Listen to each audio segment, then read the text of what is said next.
you're going to see that in October, the Australian boxing schedule is going to get really busy, and boxing as a whole is going to get really busy. With just yesterday, we're getting news that Clarissa Shields and Savannah Marshall's fight has been postponed until October the 15th, and just overall, October is very busy. So we're going to keep things organized and concise for you guys, and talk about what's going on with the Australian boxing schedule, particularly a few fights. And one of them is Liam Paro, 140-pound WBO highly ranked contender, taking on a Brock Jarvis, which is now official for October the 15th in Brisbane. It's going to be Liam Paro versus Brock Jarvis, Sky Nicholson versus Christina Jacobs, Dempsey McKean versus Patrick Corte or Court, Cesar Tapia versus an Abdoulaye Mayweather, who is not related to Floyd Mayweather. But also on that date, well, hold up. Explain it to me, Big J. So what's going on with the Devin Haney Camboso? So that's going to be on Sunday morning for you guys, right? I mean, Sunday afternoon. So, yeah.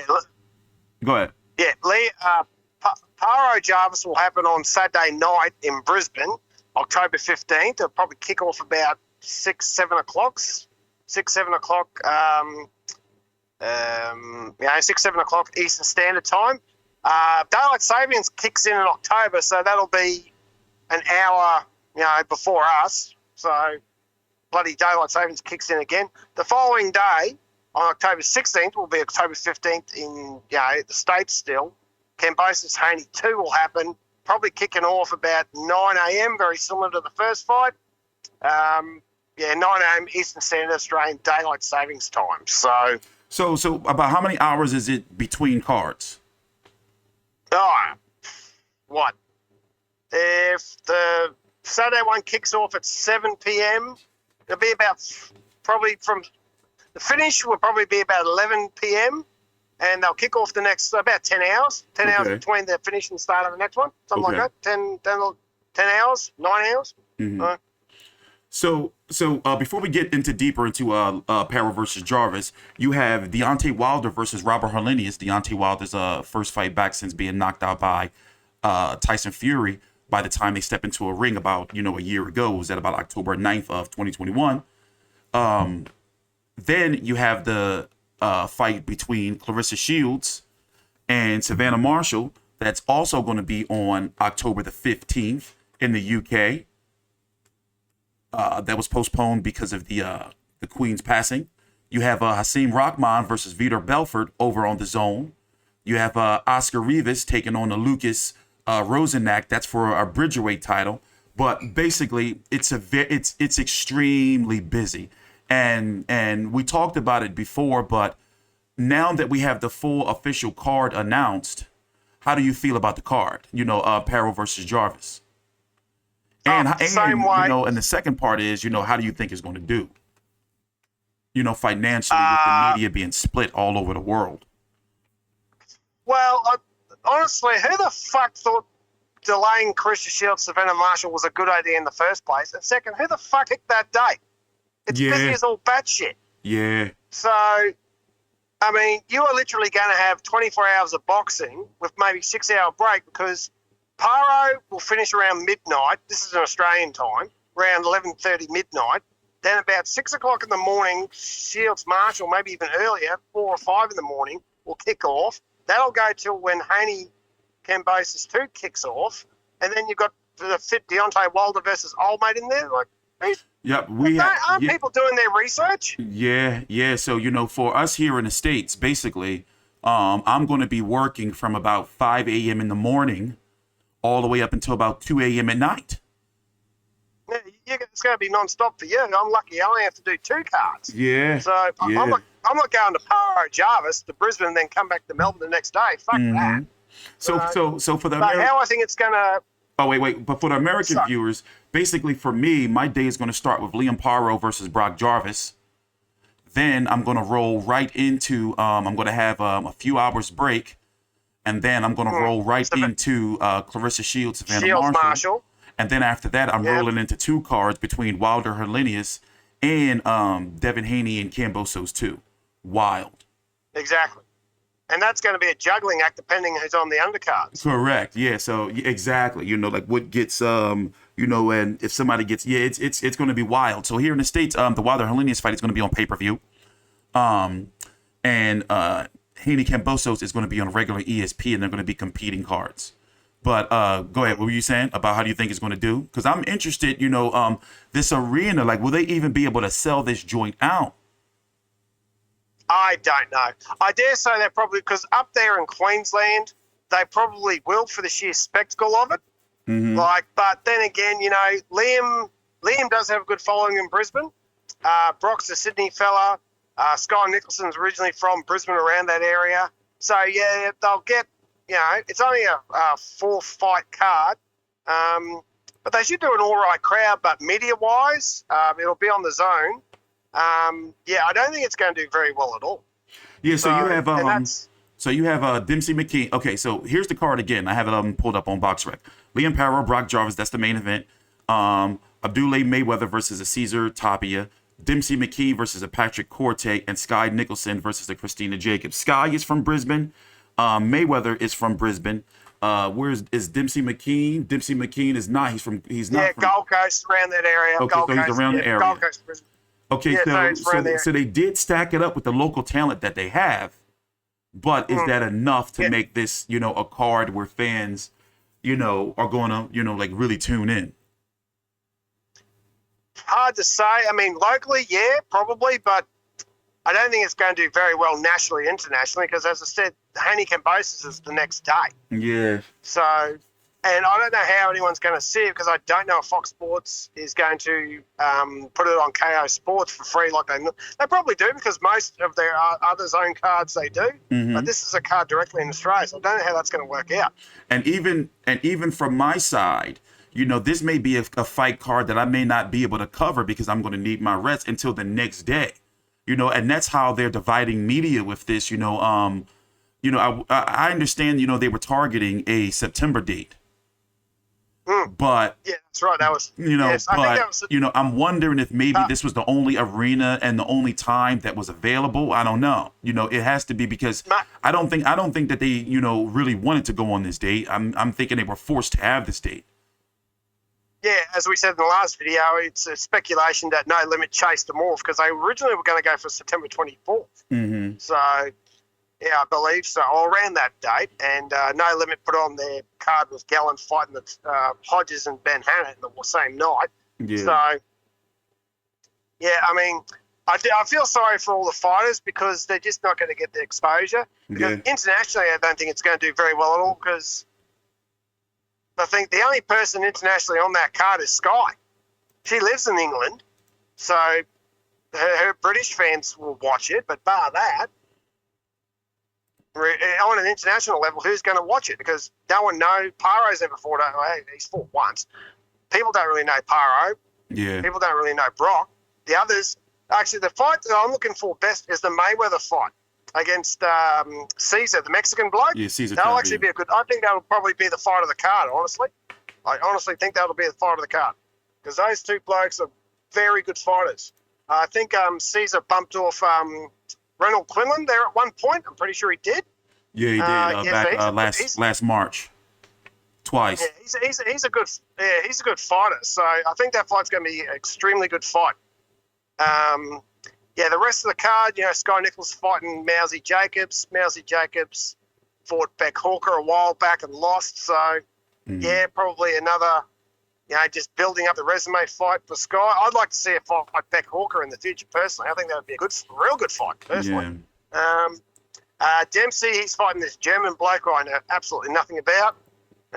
Just another showcase fight. And as I said, still the head scratcher, Liam versus Brock. Completely unnecessary. It'll be a good fight, but yeah, it's like one of those ones. I'm still going. Why those two blokes fight? I still can't make head nor tails of it. So yeah, Dempsey McKean, ranked contender by all of the sanctioning bodies, if I'm correct. Hold on, let me pull it up really quick here. Let's see. No, IBF and WBO. Oh, just the IBF and the WBO. He's 13 by the IBF. And he's number 10 by the WBO, but he does need to step up in competition. It still feels like his promotional team, Matchroom is treating him as he's a prospect, because He's not a he's a bit old, but to be a bloody prospect. He's had how many fights is he had now? 25. No, 21-0 with 13 KOs. But I think Okay, they see 20. maybe they see something in sparring. What was that fight that he fought that he didn't look good? It wasn't as Which one? Yeah, exactly. Well, that's how they feel. His American debut, he took 6 rounds to knock out a bloke he should have done in 2. True. And his what happened to the fight before that? That wasn't that flash either. No, that was a point 8-round decision. Yeah, and he probably should have knocked that bloke out as well. Yeah, it feels like they're babying him. They're taking their time. Yeah, they shouldn't be. Especially since he's 31 years old. Time to step up in the competition. Yeah, definitely. But closing thoughts on the card before we move on to the next topic. I'm actually, I want the card to succeed. I don't think it will. I think it's, whatever Eddie's doing for Australian boxing, I don't think it's just going to go the way he wants, which is a shame. But still, I think it's going to be a quality card. Hopefully, as many people get there and they watch it. I'll watch it because I want, it'll be a Saturday night. I'll watch it and entertain. But hopefully, it turns out better than we predicted. So we just got to wait and see. So okay. Take your time out, like the video, subscribe, follow us on Twitter, me at T Street Controversy and Big J at Old Make Big J. Also on your podcast listening platforms, or even just Google the Fight View 360 Boxing Podcast for all of our Australian boxing content. All right, on to the next topic. The next fight we're going to talk about is not a big fight, but it is a meaningful fight for the Australian boxing fans who care, especially if you're following the career of newly crowned, arguably upset of the year winner, IBF Cruiserweight champion Jai Opetaia. His next fight may be likely with the winner, and it would be a good comeback fight for him to because I think he can beat both of these guys. Well, not Wadley. I'm not going to say yet because I haven't seen enough tape.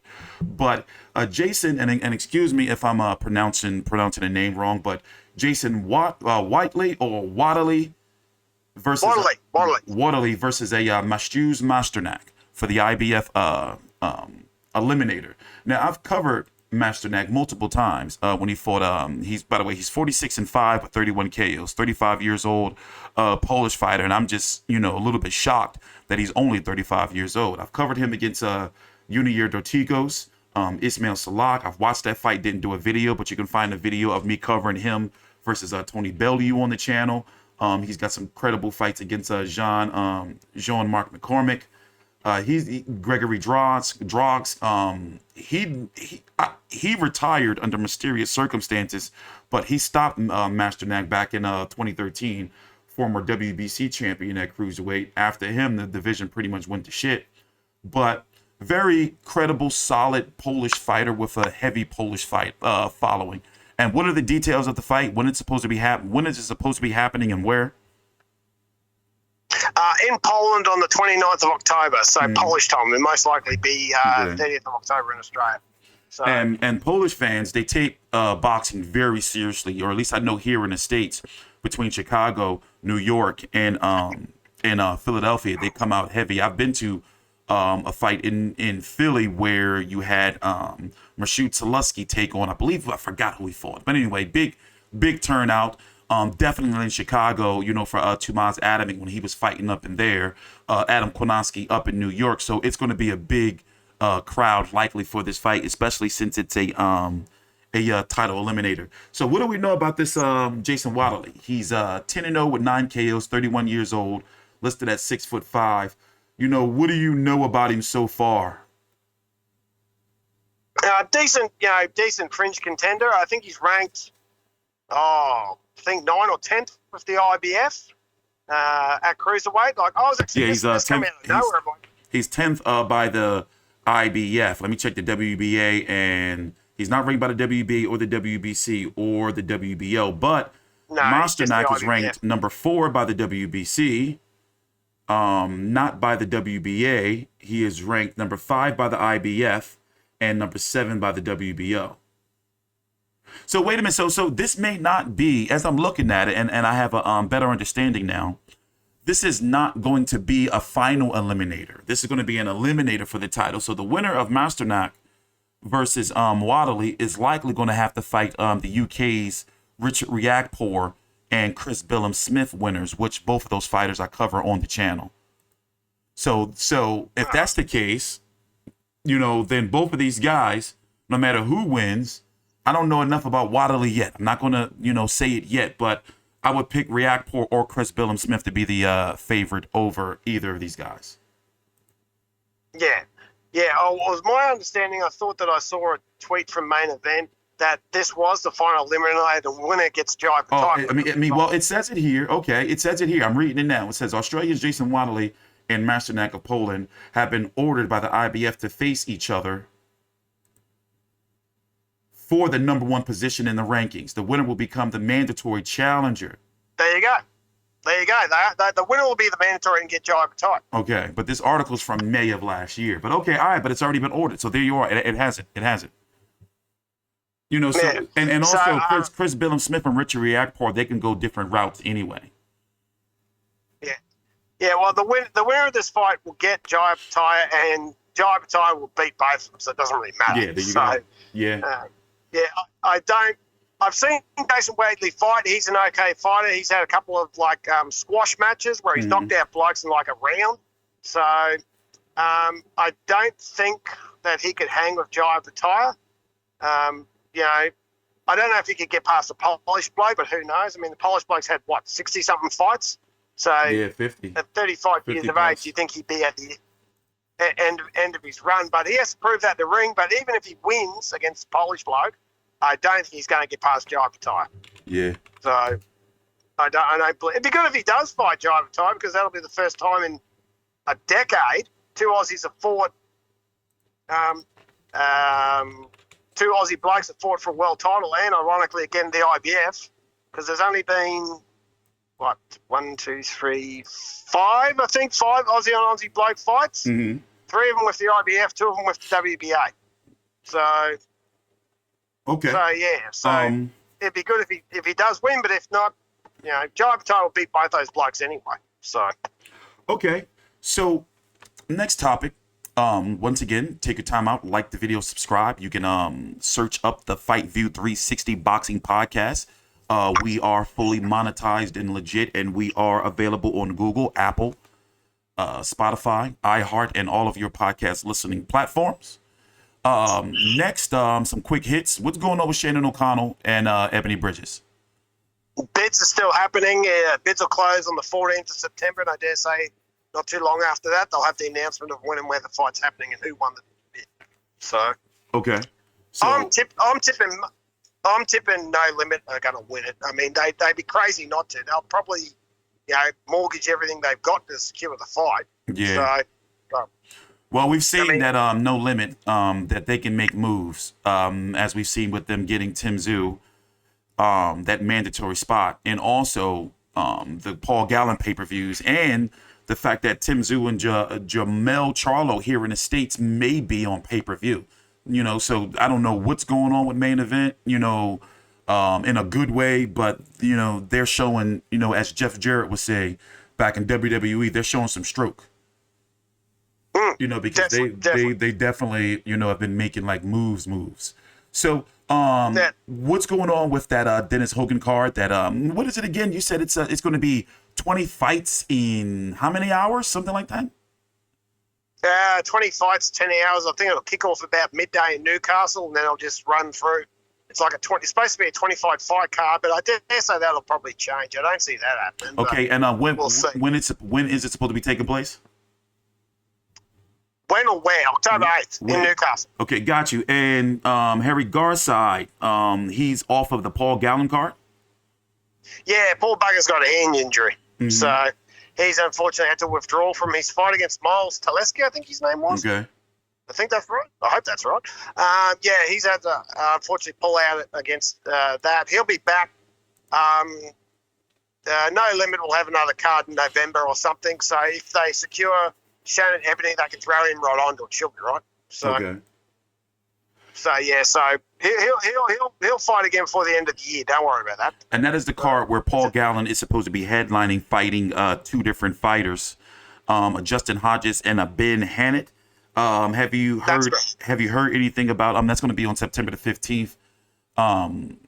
Actually, about 6 days or so from when we're shooting this podcast video. But have you heard anything about if they resolved Paul Gallen's issue? About the details of the fight? Yeah. I think they're going to have an hour break in between. Initially, it was going to be the Harry Garside fight, but they're going to have to change that. So Hodges will fight one of them first, and then have a fight in between, and then fight the next one. Who's going first? Still don't know yet. But basically, Gallen's had a lot of press just saying, I'm just going to knock both of them out. So gotcha. That's pretty. So he's gone from having a whinge and a cry about it to now just fuck it, I'm going to belt both of them. So, all right, and the final the final topic of the video we're going to talk about is a newly announced fight that I have mixed feelings about, mostly because I understand what they're trying to do promotionally, but my colleague here has some very strong feelings about it. And you have Sonny Bill Williams to face UFC legend Mark Hunt in Sydney in November the 5th on a streaming service in Australian oceanic territories called Stan. It's basically the Netflix of that area. So I have them pulled up here on the screen. It's no better way to say it. It's the Netflix of the area for, $10 a month, streaming HD, no ad, watch on four screens, but they show sports. We covered on the channel when Sonny Bill Williams stopped Barry Hall. And how many rounds was that? Was that 2? No, it was one. One. Excuse me. Knocked him out in like 2 minutes and 30 seconds or something. Yeah, like I have it here on BoxRec. Sonny Bill Williams, 37 years old, 9-0 with 4 KOs, 6'3", weighed in at a massive 240 pounds in his last fight against Barry Hall. Barry Hall weighed in at 215 pounds, and yes, knocked him out in one round.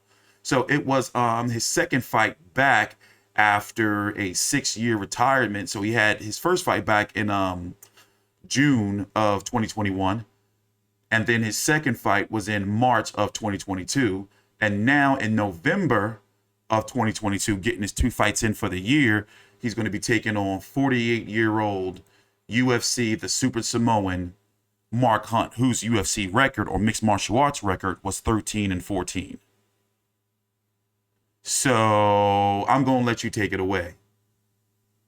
Sonny Bill, you fucking pussy. Picking on bloody old Mark Hunt, who's 10 years older, 6 inches shorter, because he's only about, 5'10"? He's not very tall. Yeah, 5'10". And it's like, whatever respect I had for Sonny Bill after he cleaned up Barry Hall, it's gone now. It's a bad look. It's like, you fucking Nancy boy. Why don't you go and fight a real fighter? I know he can't get Justice Herney or any of those other blokes because they're all contracted and they appear on main event. Okay, I understand that. But there's a shitload of heavyweights out there that he could fight. Bringing a Yank over, bring a Pom over. Why go fighting poor old Mark Hunt, who's had no neurological problems, right? Got beat by Paul Gallen and he hasn't fought since Paul Gallen, has he? And I don't think he's ever won a professional fight. He's had, his record? He doesn't even have a box 0-2-1? Yeah. It's like, what? Fighting Mark Hunt will give him absolutely no credibility whatsoever. Not that he had any to start with, because I'm not a Sonny Bill fan. I never have been and never will be. He was a shit footy player that was carried by the bloody Bulldogs, then carried by the Roosters. He was carried by the All Blacks the entire time he played Union. And he's a shit boxer. I got an image pulled up here of him and Hunt facing off at their press conference. And it's just, he shouldn't be in the ring. And he's he's so much bigger than him in height and just, the body types. And you can see the age in Mark Hunt. It's like they pulled him off, say, hey, mate, get off the couch. We got a press conference for you. You're going to be fighting and you can be fighting next month. It's like, what are you doing? He couldn't have got nobody else. Sonny Bill's only interested in fighting people he can beat. So he's not interested in fighting actually someone that could kick his ass. I mean, his most reputable, his most legitimate name on his record was Franz Botha, and I'm pretty sure he was 46 when he fought him. So how long ago was that? That was, at least 10 years ago when he fought Franz Botha. That was 2013? Yeah. Something like that? Yep. And he would have been in his 40s when that happened, because in his prime, Van Blazer would have knocked the fuck out of Sonny Bill. So, but he's going backwards from when he retired in 2015. You know, he was fighting boxers. Absolutely. You know, now he's fighting. You know, he fought Barry Hall and then Mark Hunt, and I'm guessing he's thinking, you know, well, if Paul Gallen's doing this, but Paul Gallen knocked out Lucas Brown. It would be more legit if he fought Lucas Brown. I would entertain that, because there would be a very high chance. You know, knock the fuck out of me. But I'm wondering if this is like, it's clearly just a money grab. You know, but does he have some type of contract with Stan? You know, and they just like, listen, let's just throw anybody up in there, because you know this is even though I'm a degenerate boxing fan and I'm going to cover the fight for you, the people, because we're talking about it. You know. But it's like, damn, and I'm thinking, I'm like, all right, you know, when I first heard the news, I'm like, all right, Sonny Bill back, you fight Mark Hunt, oh shit, all right, cool. But then now as I'm really researching and looking, I'm like, it's no way he should be fighting him. No, I mean, as I said, there's a friggin' million, not a million, but there's at least 1,000 boxers out there, legit boxers that he could fight, even guys that have retired. Yeah. You know, plenty of people out there that he could bloody fight, that, you know, even fringe contenders. Yeah. You know, somebody like fucking Shannon Briggs or somebody, anybody. You know. Oh, Briggs, that'd be a good fight. You know, I'd entertain that. Yeah, but, you know, maybe, you know, like Mark Hunt, you know, maybe they're able to throw any type of little bit of money at him, because it's not like he was a top paid UFC star, you know. He wasn't. I won't be surprised if Mark Hunt made more fighting Paul Gallen than he ever made in his UFC career in one fight. No, I wouldn't go that far, but yeah, I'm talking about like not his whole career, but I wouldn't be surprised if that Paul Gallen payday at least was more than he probably made. Maybe, you know, maybe not, but I'm just saying, you know, like boxing, you know, it's well known that it pays more money. Oh, absolutely. You know, so absolutely. I'm just thinking that, you know, Mark Hunt is there clearly for the payday. Yeah, but who the fuck sanctioned this? Isn't anyone protecting Mark? I mean, who's looking after Mark? That is true. I mean, at some point we're going to go, oi, Hunty boy, you've got your head kicked in for 20 years. Sit the fuck down. Yeah. You know, well, who's protecting Mark? Who's looking after Mark's interests? I mean, he's a damn near 50-year-old man who's had some pretty bad KOs, and got beat by Paul Gallen. Imagine what Sonny Bill's going to do to him. Like, gee. I don't know. Yeah. All right. I mean, go ahead. As I said, I mean, I hope this actually flops, because I said in previous videos, boxing's got so many legit boxers. I mean, this is a build-up to get to the Paul Gallen fight. We know this, because Paul Gallen's still got this last fight that he's doing with Hodges and Hannett is his last contract obligation with no limit. After that, he's free, which will free him up for the Sonny Bill fight. So we all know this. Yeah, you put the pieces together, this is what's going to happen. But as I've said in other videos, Australian boxing is so strong now, legitimate boxers. We don't need these fucking circus acts anymore. And I hope this flops. And Sonny Bill can just piss off, because we don't need him. We never really did. I mean, you know, he's a shit boxer. He's only interested in beating up old men, right? 10 years older than him, you know, 20 years past their best. Like, what? I'd like to see him fight Justice Herney, because Justice Herney would box his ears off. So, but that will never happen, because obviously he's obligated to main event, which is a shame. But do you think they couldn't get anybody else? You know, someone from England. Yeah. Do you think that the Paul Gallen fight is going to happen in 2023? I'll believe it when I see it. That's my honest thing. I mean they can't. I mean, Sonny Bill wanted 60-40 split in his favour, and Paul Gallen just laughed at him. He went, fuck off, which he's got every right to do. I mean, it would be 50-50 at best. So, but I'll believe it when I see it. I mean, as I said, I'll believe it when I see it, because this year's been the best year Australian boxing's ever seen. You know, we kick off next year with Tim Tszyu versus Charlo. Why do we need retired footballers slapping each other for anymore? We don't. We don't need these fucking circus acts anymore. Yeah, and then the real risk that poor old Mark Hunt can get seriously hurt. Why isn't anyone protecting him? Yeah. So, because one thing about Sonny Bill is he can compete, in boxing. Like he can box. Well, absolutely he can. Absolutely he can. I mean, he had the knowledge and the smarts to go over and train with Parker and Fury. That did wonders for him. You can see how much he improved in that Barry Hall fight. Yeah. So, but you can't give him any credit for this. It's like, shit. Yeah. Really, Sonny Bill, you couldn't pick on someone your own size and your own age, you fucking pussy. All right, your closing thoughts on the topics we talked about. Paro Jarvis. Looking forward. Just hope it doesn't flop, which it probably will. But hopefully there's a chance that it's a good card. What else did we talk about? Wadley, Masternak. Actually looking forward to that. Looking to see if Whateley can actually prove himself, because I believe this will be his first fight overseas. Mm-hmm. So see how that goes. But I'm tipping the Polish bloke. I think he's far too experienced. So. All right, and on a scale of 1 to 10, what's the interest on the Paul Gallen card coming up this week? Ooh.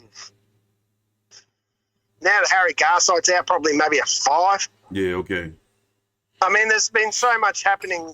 I mean, with the death of Her Majesty the Queen, I mean, you can't turn the TV on that happening. So basically everything else has just been flatlined until they get past that. So I don't know, but generally speaking, there's always a bit of interest there because there's a Paul Gallen fight. So, maybe a 5. I mean, I'm covering it just because that's what we do. Yeah. But, I mean, bar Harry Garside, I mean, who's actually on the undercard? Can we bring that up real quick? Yeah, hold on. Just trying to think, is there any legitimate fights on the undercard? I do remember. Because that's what I was looking forward to. That's the only fight I was really looking forward to. To be honest. Daughter, I believe that's this card. Glenn Rushton's girl. Chris. Oh wait, hold on. I'm reading. Let me put the card. Hold on 1 minute. Joseph Goodall, Arsene Faso, Jack Bowen versus Reynold Quinlan. We were just talking about him. Ty Telford versus a guy whose name I'm not even going to try to attempt to pronounce. Jalen Tate versus Krishnil Mudelar. Angel Rustin versus Angie Harris, and a Desley Robinson versus a Stephanie name I can't pronounce, and a Junior Tafa. So basically, it's a big prospect card, big prospect card. Sam Goodman wasn't on that card. He must be on the other one. I was looking forward to his next fight. But, and it's crazy that they're charging us for pay-per-view. Yeah, there's not much going on in that card. It's all prospects. It's all, fights that that might be entertaining. Ty Telford, he's a decent fighter, but Goodman, the Goodall fight against Old Mate, that's probably a mismatch. Goodall will probably win that pretty easily. Jack Bowen versus Reynold Quinlan. Yeah, Reynold Quinlan's been. He's pretty much, once he lost the belt to Chris Eubank Jr., he's really slid down. Yeah. That's really, and all the others are novices. I don't really know them, so yeah. All right. But still, we'll still cover it. So. Yeah. Well, the next time you'll be hearing from us is after the card. Take your time out, like the video, subscribe, and check out the Fight View 360 boxing podcast on all of your listening platforms. Drop a like if you're watching on YouTube before you go, and follow me on Twitter at T Street Controversy and Big J at Old Mate Big J. Thanks for watching.